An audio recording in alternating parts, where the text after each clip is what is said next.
Cool, man. So, appreciate your time. Of course.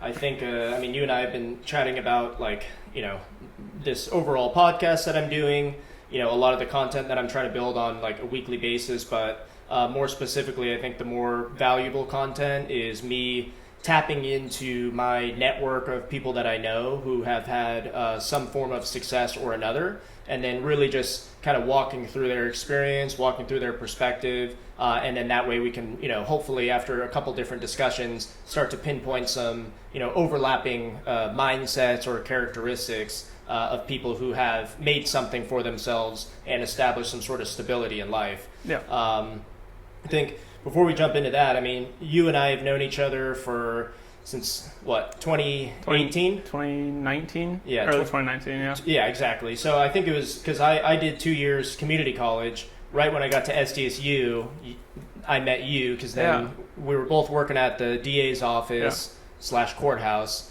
But then I think we were both jumping into we both knew each other at SDSU for a little bit and then graduated, but then still stayed in contact afterwards. Yeah, I think it was actually 2017, February 2017. Was it? Yeah, when I started in facilities, and you were already there.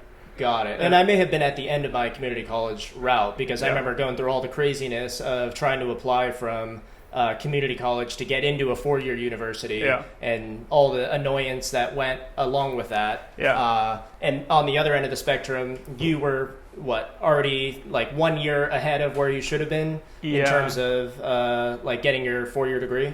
Yeah, I did AP classes in community college in high school, so it was just I came in with a bunch of credits. Yeah. So then I only had 3 years of college left. Yeah. But yeah, you were still at Mesa because one day we were hanging up some photos or something, and you're like, "Is your mom a teacher?" And you were in her psychology class or something. Yeah. That was my. And funny enough, I still to this day feel this way. But out of all the 4 years that I've done at university, my favorite class was abnormal psychology at Mesa College, which your mom was professor, and years before you and I met. So that was just a totally random coincidence. Very weird. But yeah, so I know that, So you and I met at the DA's office, and we'll kind of jump back in time chronologically. No worries.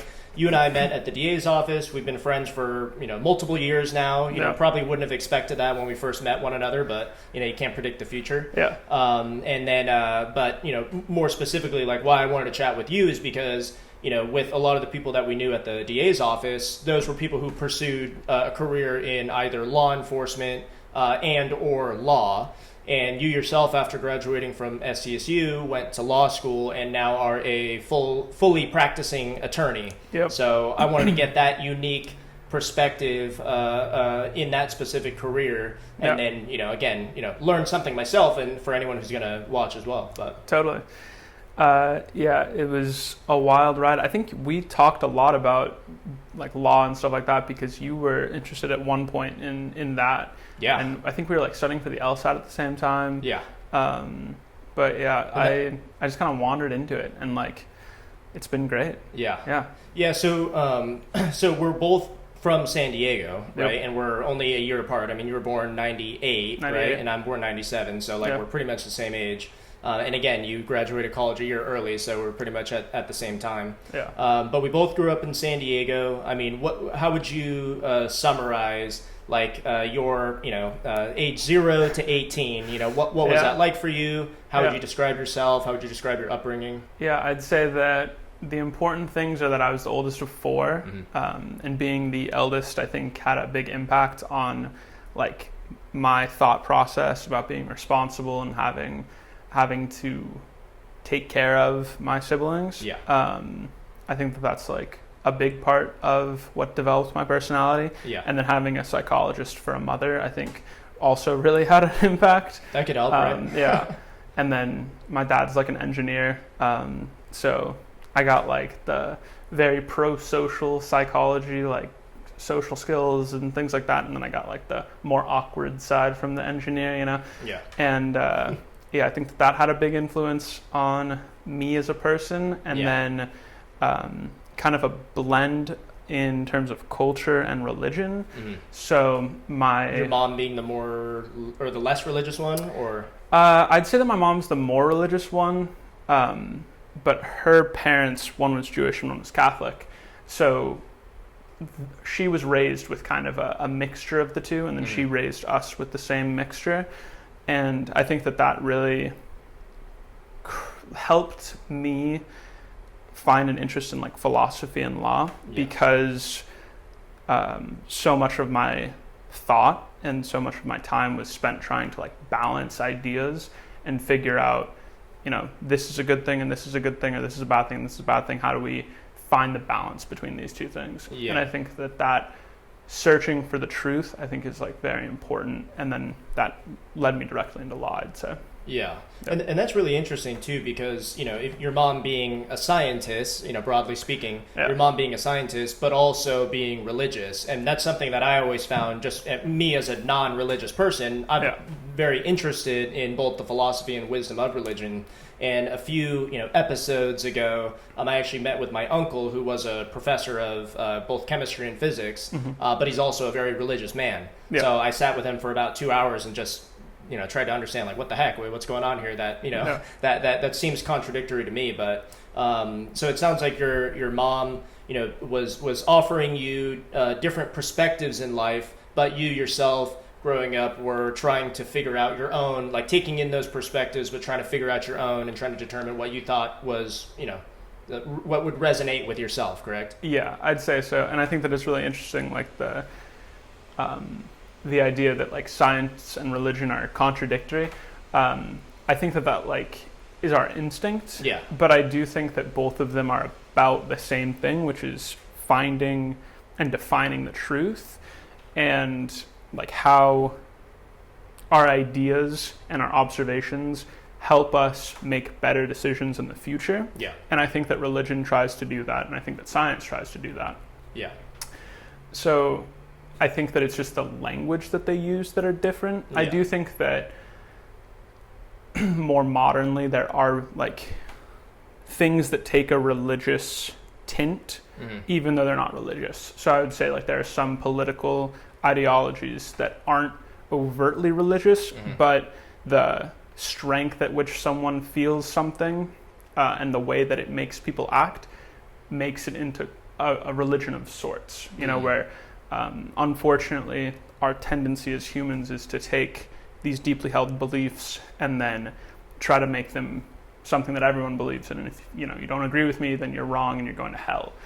Or that's the religious way to say it, but the other way to say it is, you're a bad person and, you're making the world a worse place. Yeah. That's just a non-religious way to say the same thing, in my opinion. Yeah, and that's something I've been learning as well, too, is basically like, if we think about things from a science and or secular perspective, it's the objective truth, what we can define, what we can prove, math, science, all that type of stuff. Yeah. But what I've been learning more, kind of what you said, is that's only one part of the picture. It's not the moral perspective or side of things, right? Yeah. And I used to always think that okay, if we think about, and this is totally getting into more of a religious topic, but I used to always think that, okay, well, the Bible is something where, it's a religious manual in terms of, what people believe the world is about. Yeah. But now my perspective is, the Bible is almost, hundreds of years of humans trying to figure out what the truth is and what is the most, proper way for an individual to conduct themselves and for an individual to conduct themselves among a group of other people. Yeah. And it's like lessons learned here, lessons learned there.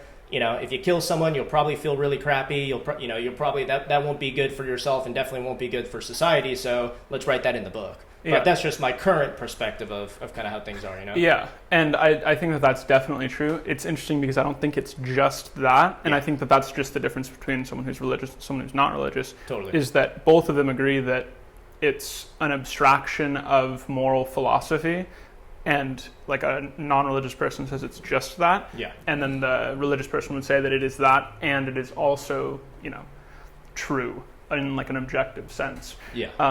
And I kind of feel like it's not that it doesn't matter, but the important part isn't whether or not it's actually true. Yeah. The important part is whether or not it helps build society and make individuals and society better, which is real tough because, like, I think on one hand that truth is very important, but then when I say that, like what I just described, it kind of implies that truth matters less than whatever the result is, which is something I struggle with because it's like, you know, like if the things that are described in the Bible aren't true, like objectively true, but they are a good story that makes society better and makes individuals better, like it's true in a certain sense, but is it like a helpful lie? Yeah. Is that worse than or better than a harmful truth? Yeah. You know? Yeah, and I mean, I know I bring up Jordan Peterson a lot, but like he always talks about, you know, a lot of people who are, let's say, you know, against religion in a sense, some more, you know, secular folks. You know, he always uses the phrase, you know, don't throw the baby out with the bathwater. Yeah. And, you know, if you think about, let's say, a particular story in the Bible that can teach us some truism about humans, but just because, you know, we don't think, wait, someone turned water to wine? Wait, that's not possible. Then, therefore, let me just throw out everything that could be taught in that piece of literature, right? Yeah, there's this story that I actually just thought of. It's a short story from like the 18 or the 1900s. It's called The Jilting of Granny Weatherall. It's a really interesting short story, and it's the description of a deathbed. This grandmother who's like super old is dying, and as she's dying, she's thinking about her life, and she's kind of fading in and out of consciousness, and her family's around, the doctor, the priest, all that stuff, and she's thinking, or in kind of fading in and out of consciousness, right? And she's thinking about her life, and she had all these terrible things happen to her where her, you know, she was engaged and her husband left her at the altar. She got she married a person, had kids, and then her husband died. And she's like having to take care of all of her kids, and she's like a single mother in like the 18 or 1900s, going through the depression, getting through all these terrible things. And the whole time she's telling herself, it's okay, I'll be rewarded on my deathbed. The angels will come down and like take me to heaven. And yeah, life is shitty right now, but like there's good things coming, and like, you know, everything will be okay, right? That has that faith.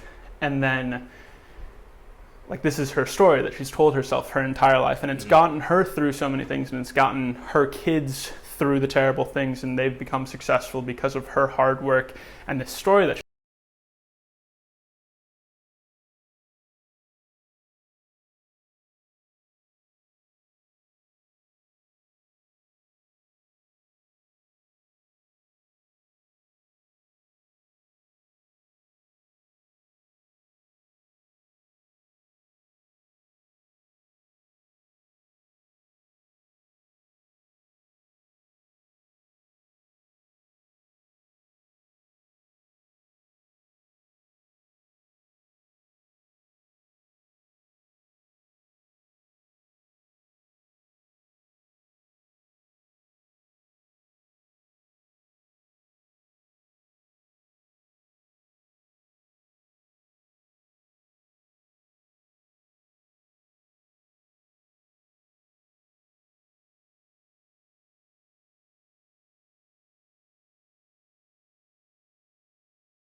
Alrighty, my friend, we are back.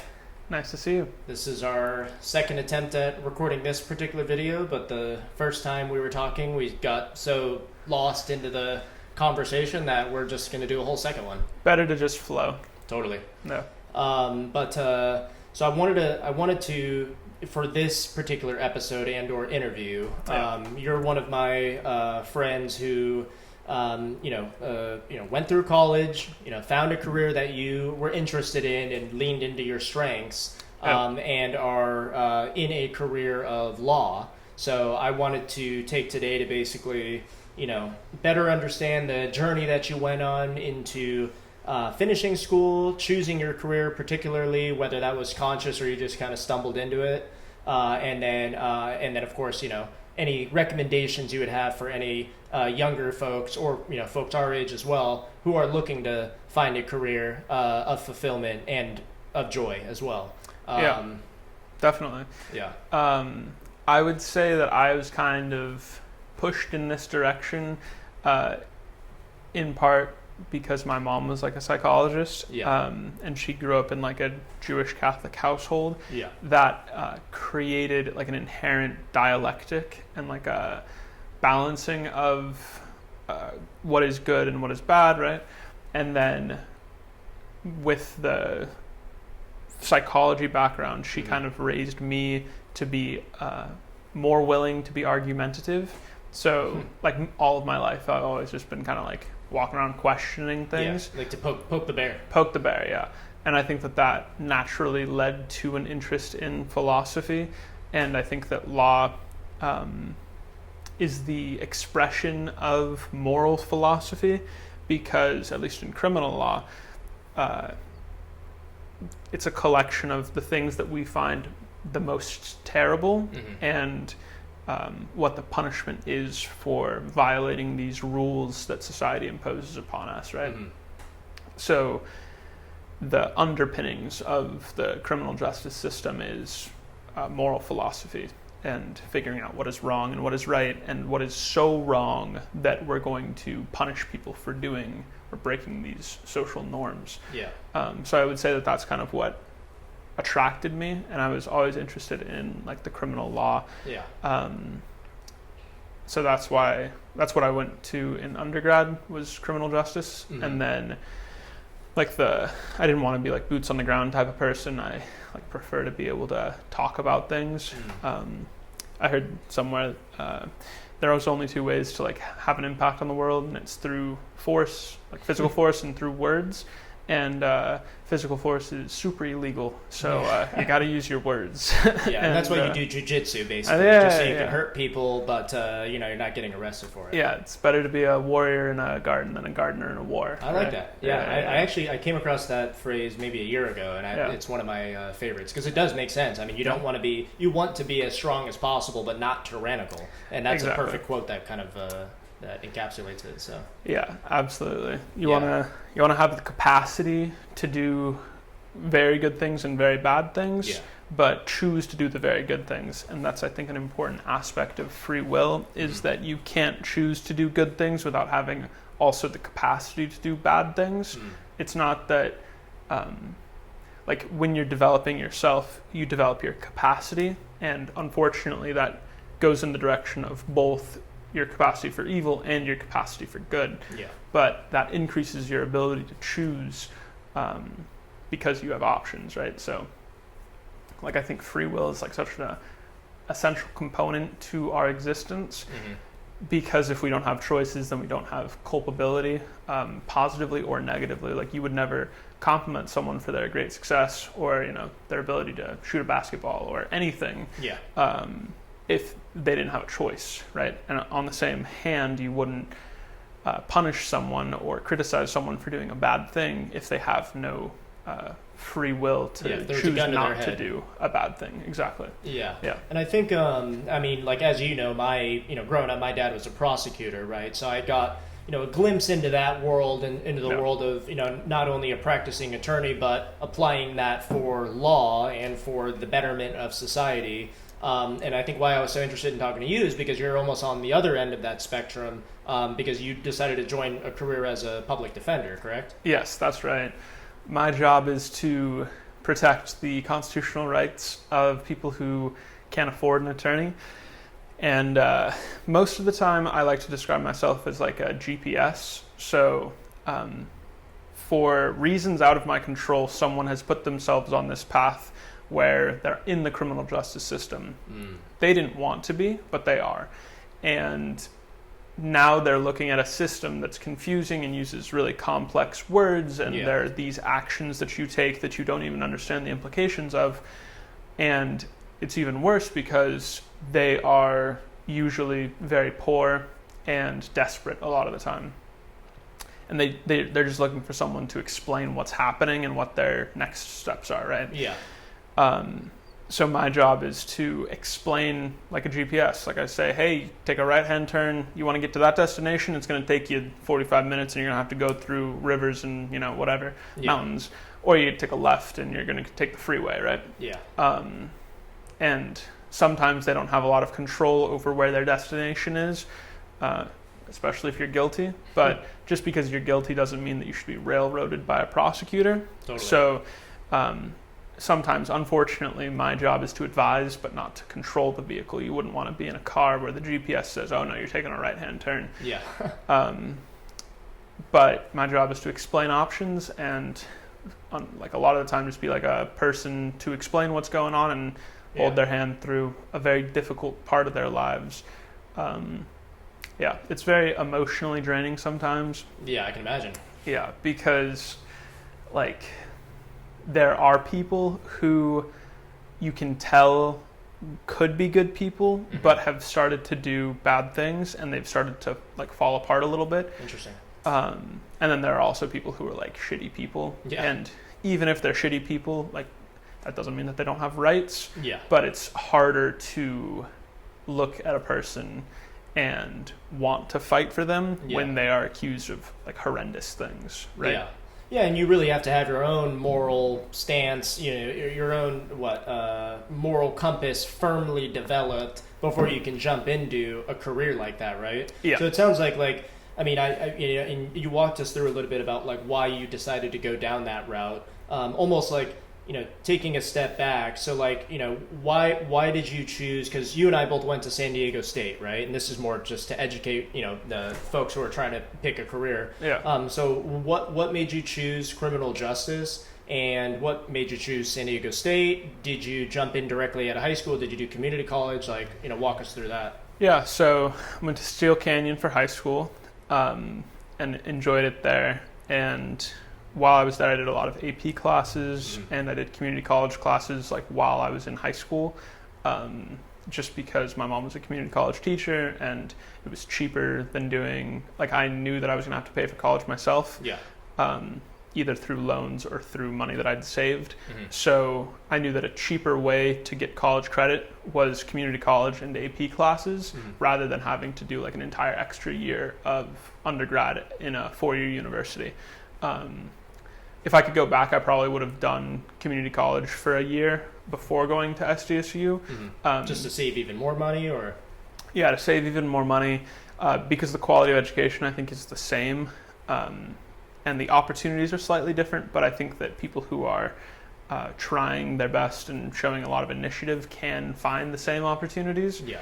And at the end of the day, your degree shows the school that you graduated from, not the school that you went to for the first 1 or 2 years, right? Yeah. But wanted to do criminal justice and just really enjoyed the discussions that I would have with people. And really it was the interest in philosophy that I enjoyed, and it was the way that it expressed itself in criminal justice. And then like somewhere along the line, I found philosophy and like realized that was actually the thing that I really liked. Yeah. Fortunately, I'd already done a couple of years in the criminal justice side, and that has much more pragmatic, practical applications. If you become a philosopher, you're either going to be an author or you're going to be a philosophy teacher, teaching philosophy to philosophy students who are going to become authors or teachers. So it's kind of a pyramid scheme, really. Kind of like a lot of these like majors in school, unfortunately. You have to have something to like do day to day other than sit around and talk. You have to have skills that people are willing to pay for, right? Yeah, exactly. Yeah. And it has to be meaningful. Like you don't want to just be about value. You don't want to just be, doing something that you really enjoy but like is a lecherous upon society, right? Yeah. So it's like kind of an overlap. Fortunately, criminal justice, the more philosophical side of that, I would say, would be like constitutional law or like being a public defender or a prosecutor. And working at the DA's office in undergrad with you, we were in facilities, so we were like not doing legal work. Yeah, we were moving boxes, hanging taking up, naps, hanging things up. Yeah. For legal purposes, we were not wasting any government money. Totally. But yeah, absolutely. But we're not doing legal work, but we got to interact with a lot of attorneys. Yeah. And have professional exposure to a professional environment, which is really helpful for people getting a job and having experience. Yeah, absolutely. Yeah. I think that the thing that I learned most quickly was the bureaucracy and also like the second layer of institutions that like comes with all like the interpersonal relationships, like the drama webs that would exist and like the people just being catty with one another. Like that's just something that I think exists everywhere. And humans are required to run organizations and institutions. Yeah. Absolutely. So that was very helpful, I think, to my development. And I went to law school because I wanted to be a prosecutor. Like my experience there was excellent. And I think in part that was because I wasn't seeing some of the things that were happening in court because I was hanging up photos and stuff like that. Yeah. But then I go to law school and love it because of that dialectic, that balancing of principles. Yeah. And then, you're good.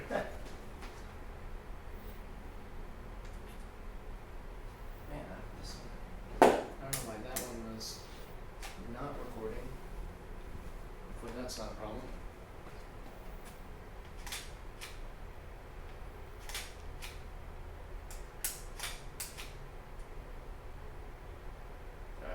Try that again. Yeah. So in law school, I felt like I really identified with a lot of the impulses and like the intellectual curiosity that a lot of lawyers have. I didn't really give a shit about the money or about like things that were boring. Like the things that were exciting to me, like I didn't care how much I was going to get paid to do those things. Yeah. And like I think that appellate work and constitutional law, like those are things that are interesting, but it's so far detached from the reality and like the personal connection with people that it just didn't seem as appealing as like being a prosecutor or being a public defender. And then I was able to get some experience in civil law, doing like random internships, and it was interesting, but I didn't feel the same drive because I wasn't fighting for things that I thought mattered as much. Yeah. It was like righting civil wrongs, which is like a valid thing. It just didn't feel as important as criminal wrongs.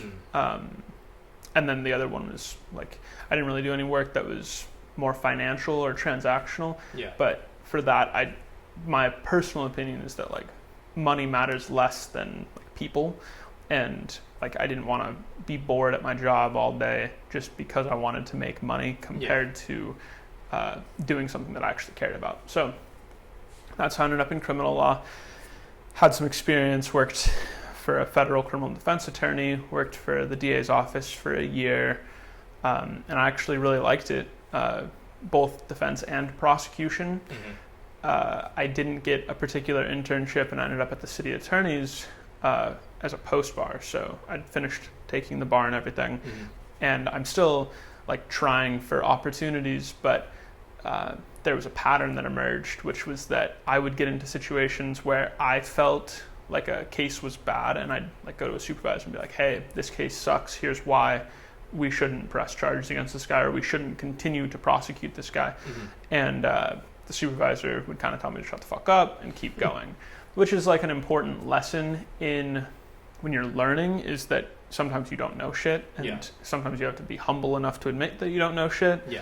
And when you go to a supervisor, they do know shit and they can like teach you.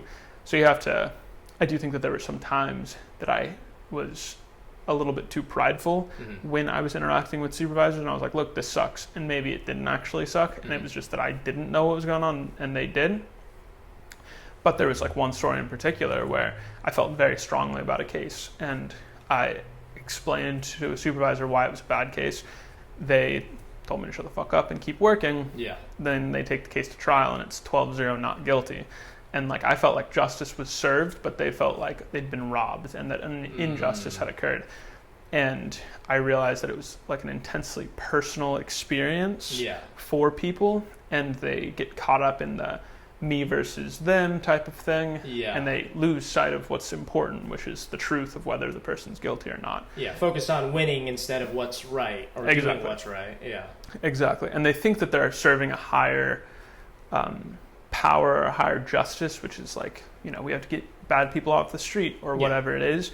But in order to like sleep at night, I think as a prosecutor, you have to be able to be certain in the fact that police tell the truth all the time. Victims never lie, or when they lie, they don't lie when they call 911, for example. And if the person changes their story, it's because they're in the cycle of violence, and like for domestic violence situations, for example.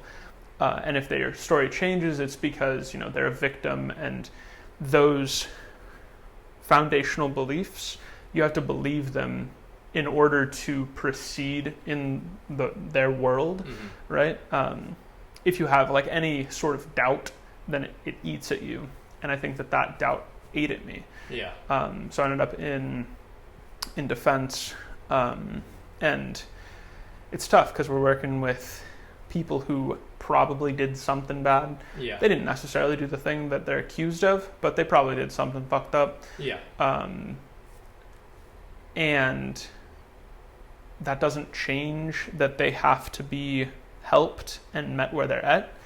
And it's something that I really struggle with, because like you have to kind of not be judgmental of the person, and you have to be eternally hopeful that they're going to turn their life around right now.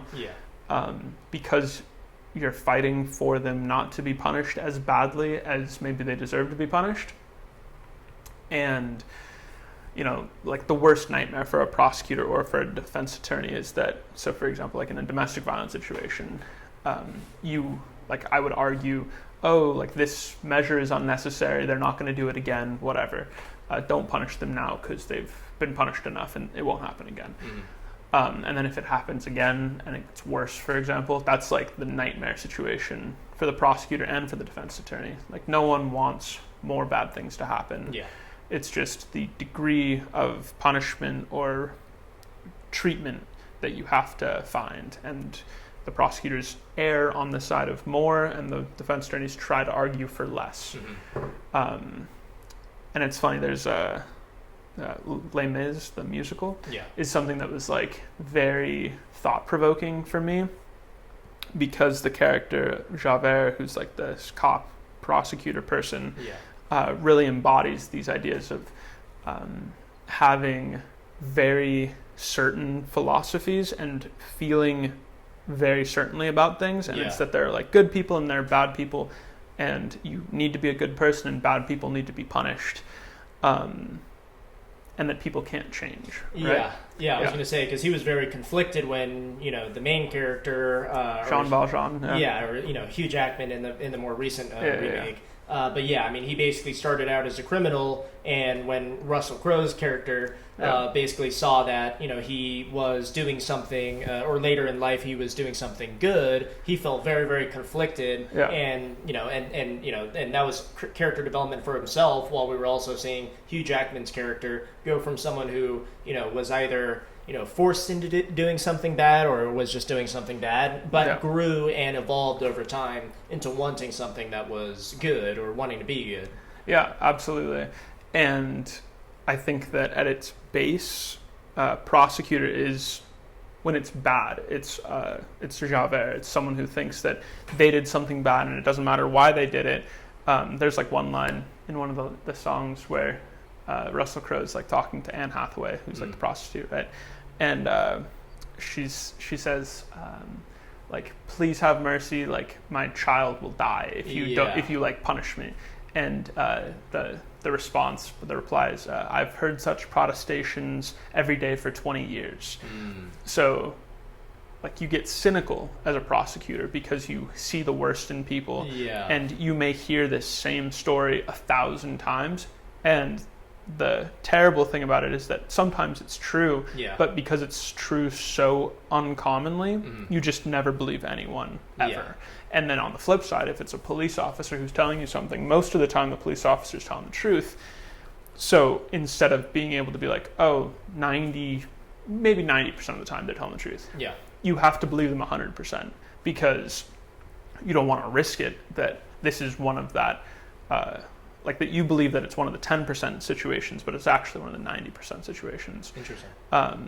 So I think that that's like a component of it.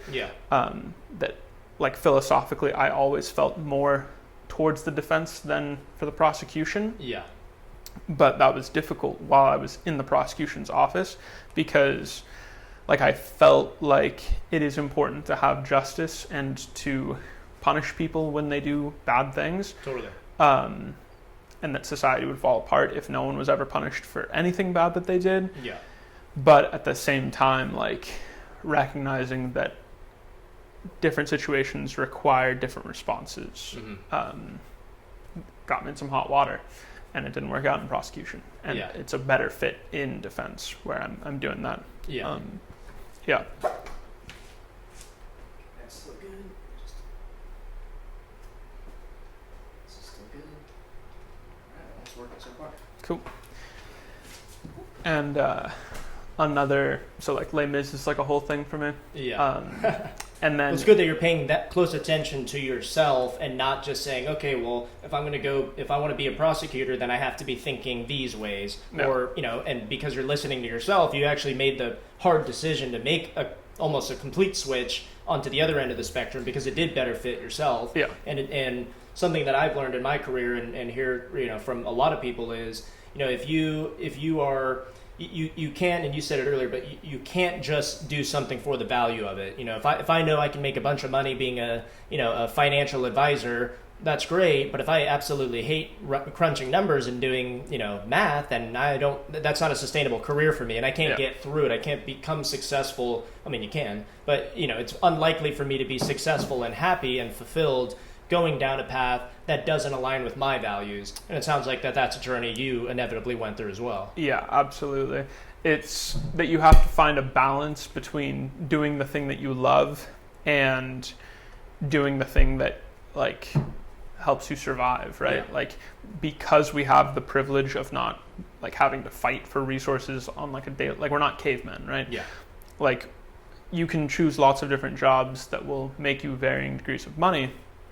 And in part, that's because of our education, which is like the basis, I think, for all development is becoming more educated formally or informally.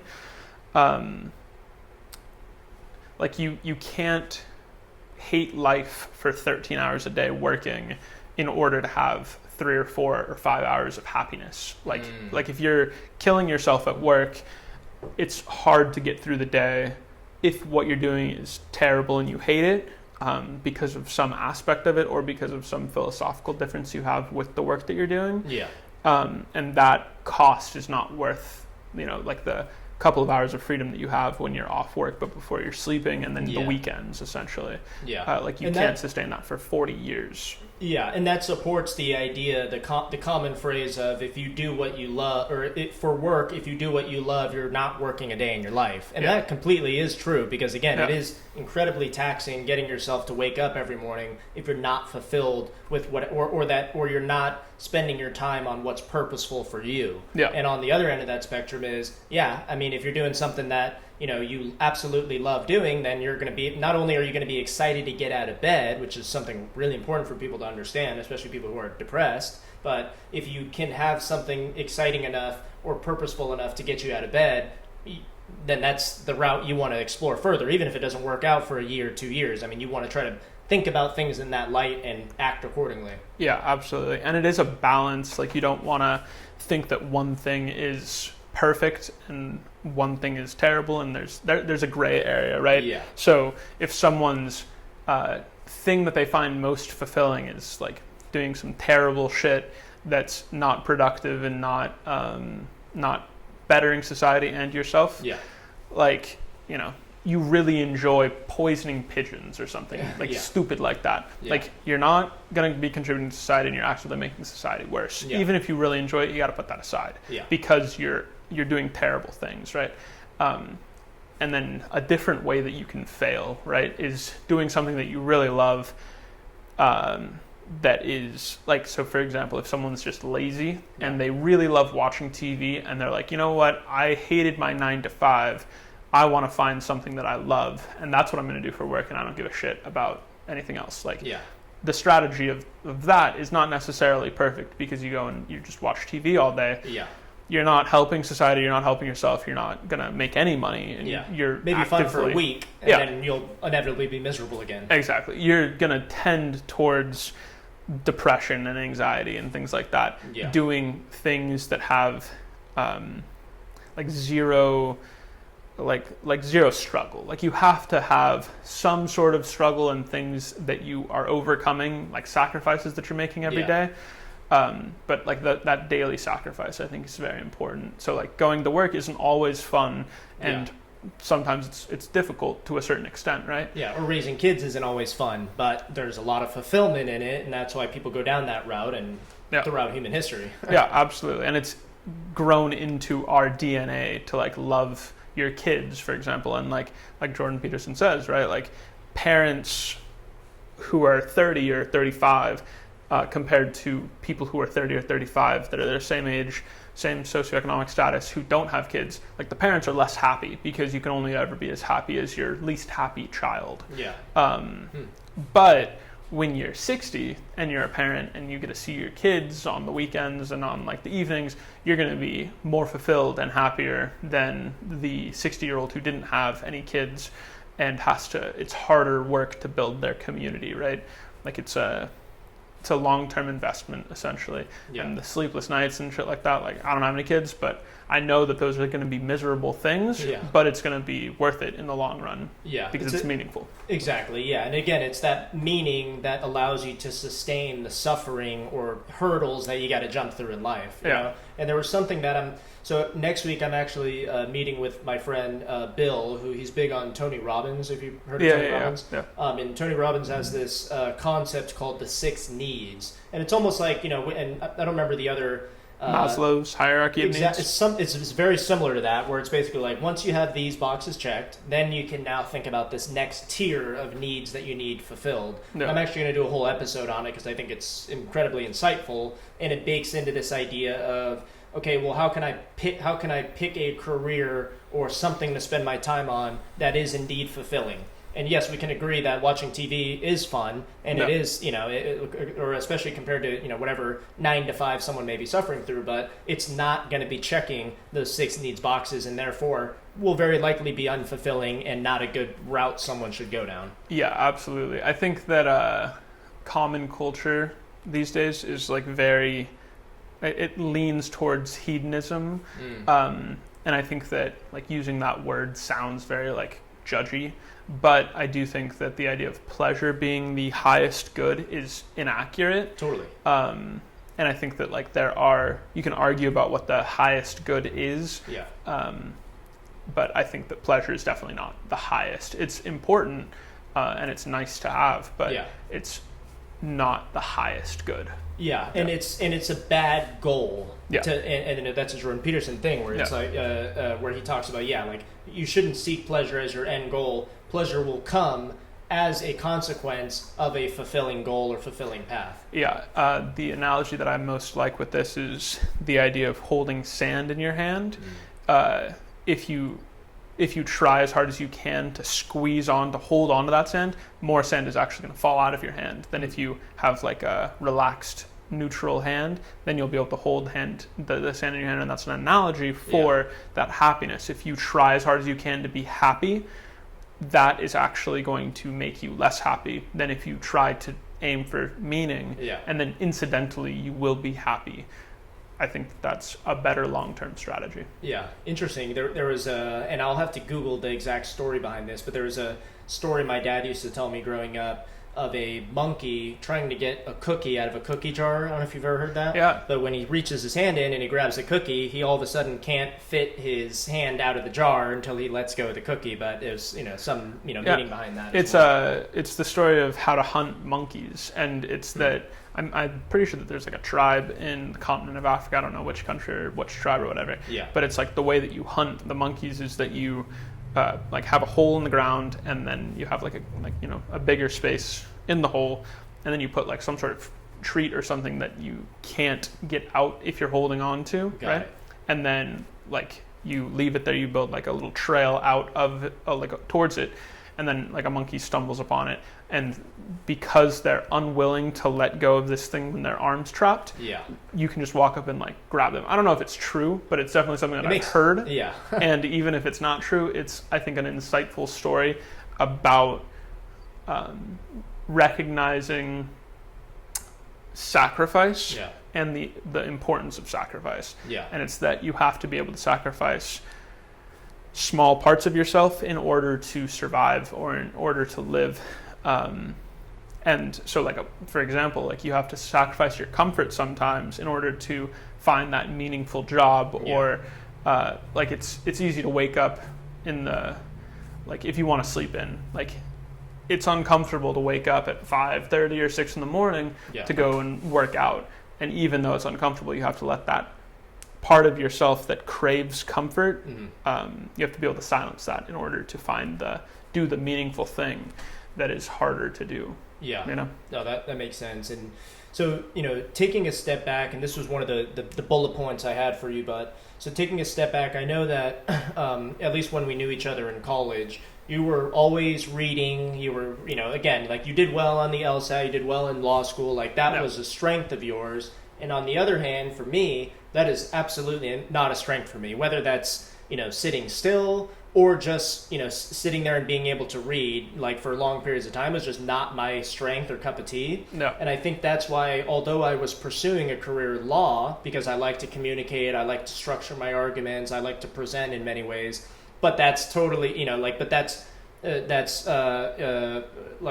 means nothing if I can't sit there and do the rest of the job of being able to sit through, read, comprehend like that. So that's kind of why I started to find myself leaning more into the career of sales, because in the career of sales, I'm always on the go, I'm always talking to people, and that's how I move forward on a day-to-day basis versus, sitting there and being able to, read or create some, long document, which happens every now and then, but it's not something that I'm good at, so it's not something I want to make a part of my day-to-day or rely on being able to do to progress in my career. So I think that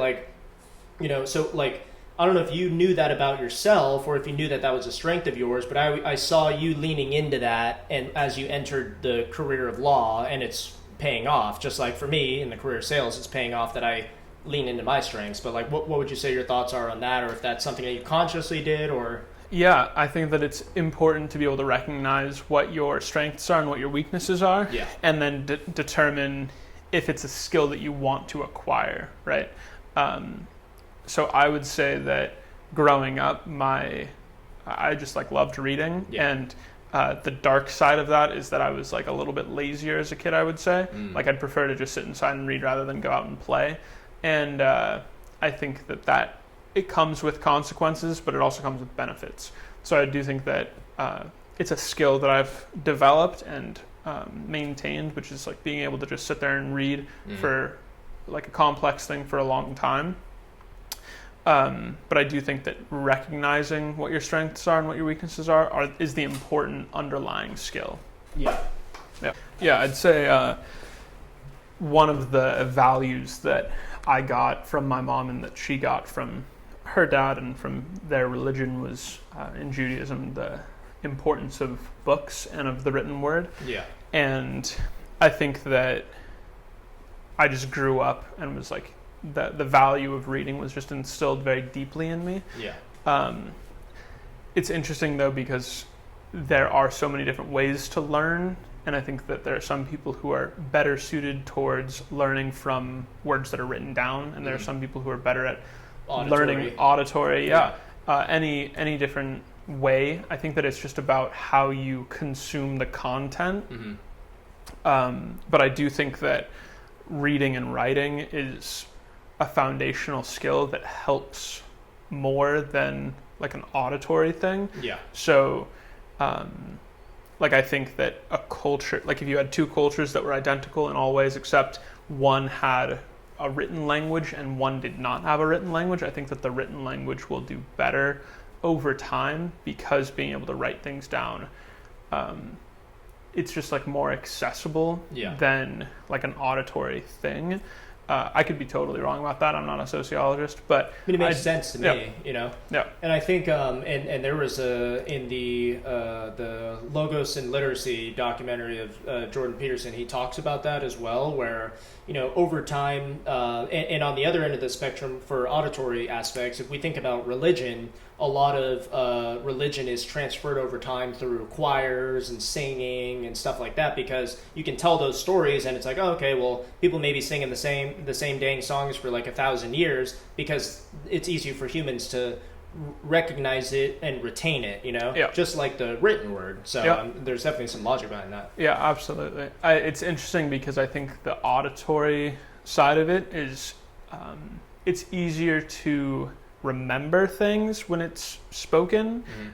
This might just be me, but like I feel like when I listen to something, I can like hear it, like when I'm trying to remember the thing, right? Like I think that we learned a lot of science in school through like songs and things like that. Like that helps us retain it, but I think that you can go deeper into ideas with the written word.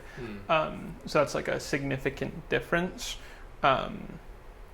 But like on the other hand, like contradicting myself here, like I think the visual and the auditory side of things, like in like a movie, for example, you can explore an idea better than you might be able to explore it in a book. And that's very much contradicts the idea that I just expressed. But, well, and, you know. Yeah, and it's something that I think, you know, once we started being able to have movies, that's probably why they stuck so well, because we can communicate stories and, you know, visions of triumph, you know, through sitting through a movie. And, you know, not only is it helpful in that area, but it also helps with schmucks like me who can't sit still and read for so long, and then I can go watch a movie and hopefully learn something. So yeah, it is interesting. But then I like wonder why books have survived for so long, and I would say that books' quality has maintained, like it's not become like significantly worse or significantly better over time. You could make an argument that they've gotten better, but that might just be because like modern people, it's hard to access older texts, right? But like maybe just because movies are so young as like a medium, I feel like they can, like it's easier to make a bad movie than it is to make like a really good movie. But I don't know if that also applies to books. It might, because there are lots of people who probably write books that are pretty shitty that we just never hear about, right? Yeah, exactly. Yeah. We'll have to chat GPT that. It's a good question.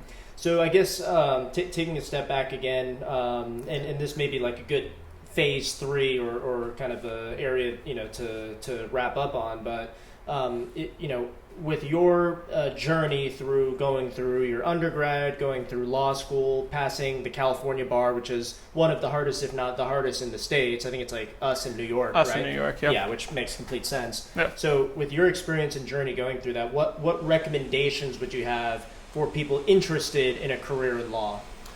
I would say try to find a lawyer that you can like shadow, and it's going to be uncomfortable. Find a mentor. Find a mentor. Career. Yeah, absolutely. It's tough because I think that people are a little bit embarrassed or bashful about asking for help that way, but you want to be able to just like walk around and follow someone and see what their day-to-day is like, and figure out if it's a good fit for you, because the idea of what a job is that you get from media is going to be totally different than the reality. Totally. Like you might find an interest in medicine from watching a bunch of House or ER or Grey's Anatomy, but like that interest is not going to be able to get you through medical school or law school. Yeah. Like you have to find out what the reality of it is. And I think that that's something that in law school you would acquire through internships, but even earlier than that in undergrad or in high school, you can like find someone that you just follow around and just see what's going on. So like in college, that's definitely internships. And it, for that specific point, so I know, earlier I mentioned like I was going down the route of pursuing a career in law, and then after doing some digging, determined that, okay, that probably isn't a good idea for me specifically. And part of that journey was, so when we were working at the DA's office, I was studying for the LSAT, and I actually took time to talk to maybe a dozen plus prosecutors in office and say, hey, like, here's why I want to get into law. I like communicating. I like presenting. Like, I think that that's something that, I can tap into and be good at in court. And then almost all the attorneys I talked to were like, hey, those are great strengths, but that's only maybe 1% of your job. And it's not all law and order or what you see in TV, right? But, 99% of the time you're going to be, sitting there and, digesting literature or reading, because that's just what the day-to-day is. And that's when I said, okay, crap, well, that's not something that I think I would enjoy doing, or something that I think would be, even if I did go through law school and become an attorney, I think I'd have a lot of difficulty unless I changed that trait about myself. So I think that, that makes complete sense. Yeah. I think the important part about being a lawyer is finding which things matter, and like being able to distinguish like this is irrelevant information and this is relevant information, and then being able to apply that to like legal principles that are true in all cases, like figuring out whether or not someone's guilty or not guilty based on what evidence, and based on what evidence is admissible, for example. And being in court is the fun part, or at least for me it is. The nice thing is that there's variety. There are people who aren't good in court, but they have excellent legal ideas, and they can comprehend like complex ideas very well. Like non-trial lawyers versus trial lawyers. Exactly. Right? Or because there's such a spectrum, there can be like appellate lawyers who might not be very good at trial, but they like know how to analyze things, and then they'll occasionally do a trial. But like the average attorney only ever does 2 jury trials in their entire career. And that's because there are some people who do hundreds, and there are lots of people who do 0. And it's just different based on the type of law that you want to do. Is that what appellate is? Yeah. Because appellate's like they're really good at the nitty gritty, what you were just talking about, and then I believe then they get partnered up with someone who may be good as a trial attorney to go actually execute on the work that's been done in court, correct? Yeah, so appellate attorneys are going to appear in front of judges rather than in front of juries. So they're arguing legal principles and arguing to change certain legal principles. So they'll find like a particular case that has an issue that has either been seen before or hasn't been seen before, and then they will have to talk to legal experts about why the judge should rule in their favor. So they're not going to be talking about whether or not this guy stole from this woman or not. That's going to be the trial level. And then the appellate level is, well, the police did this in order to get this information, and then this information was used against the defendant. Should this practice of the police be allowed? Why or why not? And then you have cases on this side of the story and this case on this side of the story that are totally different factually, but have legal principles that have been distilled. And then you have the appellate attorney who usually has very little trial experience, but they are arguing for this particular principle to win. And then an appellate judge makes a decision, and then you have like levels of abstraction, right? So you have the trial or the trial level where the issues arise that good. They come to the appellate level, and then when there are issues at the appellate level that get appealed, then they go to like a higher level of review and eventually to the Supreme Court. And then they make like kind of a final call. Yeah, it's almost a difference in audience, because a trial attorney needs to be able to take the legal jargon and put it into, language that the jury can understand, right? Yep. But the appellate guys are only talking legal language, and they're really good at it, but maybe they're not so great at putting it in digestible, explain it to a fifth grader type of language, right? Exactly. Yeah, you have to appeal to the common denominator. Yeah. And so I think the important skill to recognize for like appellate versus trial lawyers, and I think that this applies to lots of things, but the distinction between them is their ability to code switch. And that's like the thing that I think is most interesting about the story of Hamlet, is Hamlet's able to speak to the masses in a language that the masses understand, and also speak to royalty in ways that royalty is able to understand. And I think that that's a mark of intelligence. And that's like what a trial attorney does, is they have to speak to the lowest common denominator, people who may not have even finished high school, for example, in comparison to a appellate lawyer who has to be able to speak to highly educated legal minds who understand the political and philosophical ideologies that you're talking about. Yeah. And I think that that's a mark of intelligence that we can recognize and apply to our daily life, which is that if you're being misunderstood, it's your fault for not being able to speak the language of the person that you're speaking with. And that can be the actual language. If you don't speak Spanish and you try to speak Spanish to somebody, that's something that you can grow and a skill that you can adapt if you need that or if you want to have that. But also, like, only being able to talk to adults and not being able to talk to children or being able to talk to elderly people, that's not a strength. That's a weakness, because you limit the people that you're able to speak with and be able to learn from. Yeah, so it's almost the appellate guys are when you really want to get in depth, and then the trial attorneys are the ones who can translate and kind of help quarterback like what's actually happening here. And it's funny that you say that, because it definitely is in other careers as well. Because if I put myself in your shoes, in the world of software sales, we have the sales guy, right, who's mediating conversations and explaining why certain aspects are the way they are to a potential buyer. But then I also have an engineer that works with me, and the engineer knows way more than I do about the technology and the software. But they're not people, right? They can't communicate these ideas or structure a sales proposal or discussion. So we each have our strengths, and we need to work together to be able to actually convince this person to buy or help them buy, in a sense. So that makes sense. Absolutely. I think that this is a big problem in education, and it's that teachers forget what it's like to be inexperienced in understanding a particular idea. So it'd be like in school, you'd be talking, or like you'd have a professor who's explaining something to you, and you're trying to explain it, or they're trying to explain it to you, and you have no context, so it's hard to understand even the language that they're using. And really good professors are able to meet you where you're at and explain it to you. And I think that this is like a learning thing.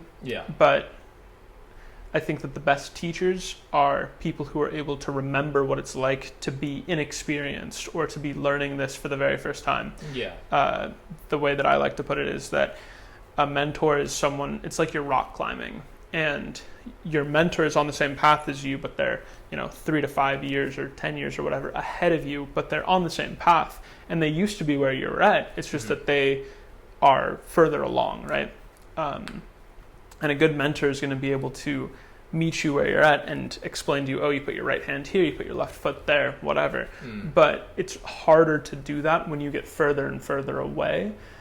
So I think that if you're building an institution and you want to have institutional knowledge, you have to have a wide spectrum of experience and knowledge, because it makes it easier to explain things to different people. So a very practical explanation of that is, like in jiu-jitsu, a white belt is going to be able to learn better, in my opinion, from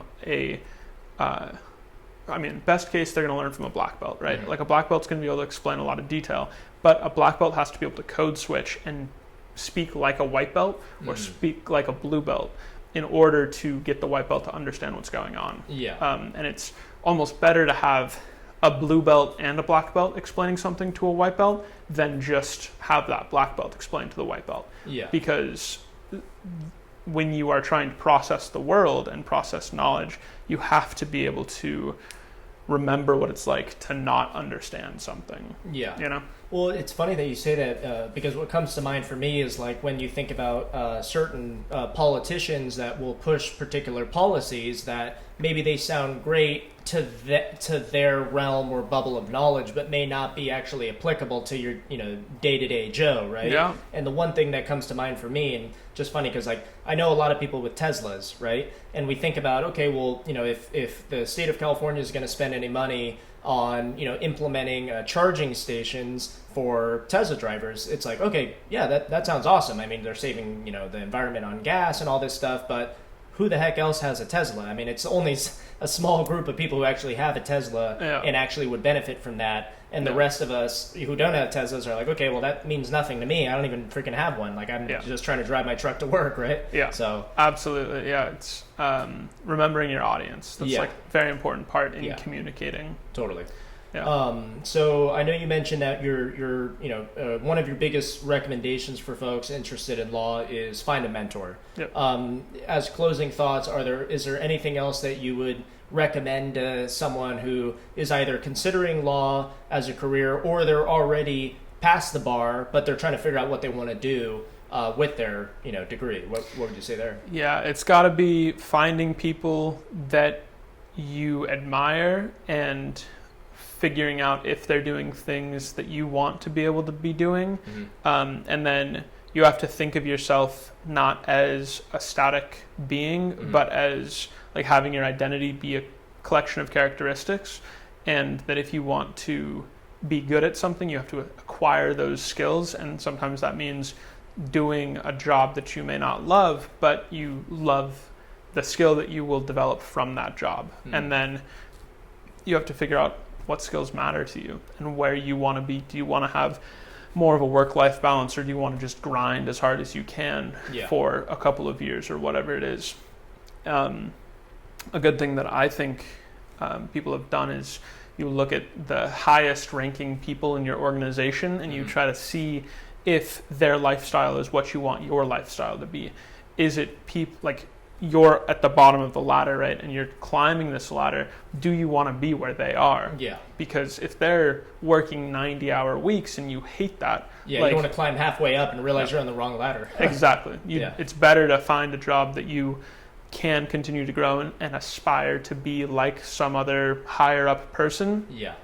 And even if that means starting over and going into a type of law or an industry or anything that is totally different, and it means restarting and sacrificing a lot more again. Yeah. Better to do that than keep going and be miserable. Yeah, and it's always a fine balance too, because you will always learn and pivot where you're going. So, even if it's best to try to understand what's at the top of that ladder and if that's the true goal that you want. But it's also okay to climb a little bit, then jump over to a new ladder, because that's only inevitably going to happen. And you got to be able to roll with the punches, right? Absolutely, yeah. You have to have that resilience to get through stuff.